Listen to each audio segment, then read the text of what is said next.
अहमदाबाद विमान दुर्घटनेनंतर बोईंग विमान किती सुरक्षित अशी चर्चा पुन्हा एकदा सुरू झाली आहे. पण ही काही पहिली वेळ नाहीये अपघाताची, तर बोईंगमध्ये याही आधी बऱ्याच वेळा अपघात झालेले होते, बिघाड समोर आलेले होते.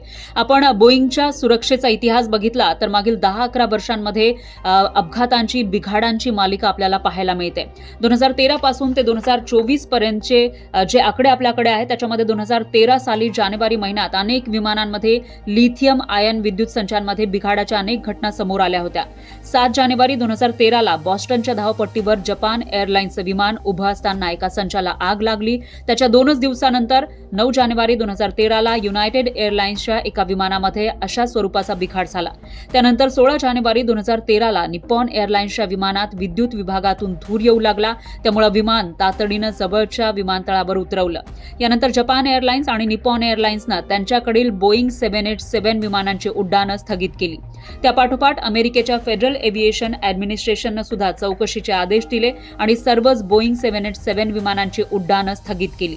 त्यानंतर मार्च 2024 मध्ये चिलीच्या विमान कंपनीचं विमान उड्डाण भरल्यानंतर फक्त 2 तासांनी 300 फूट खाली आलं आणि विमानामध्ये ज्या वस्तू होत्या, ज्या व्यक्ती होत्या त्या फेकल्या गेल्या. त्याच्यामध्ये 50 जण जखमी झाले. एवढंच नाही तर बोईंगचं दुसरं एक विमान आहे 737 मॅक्स, याचे तर मोठमोठे अपघात झाले. 2018 मध्ये इंडोनेशियामध्ये अपघात झाला होता, त्याच्यामध्ये 189 लोक ठार झाले होते. 2019 मध्ये इथिओपियामध्ये अपघात झाला होता, त्याच्यामध्ये 157 जण ठार झालेले होते.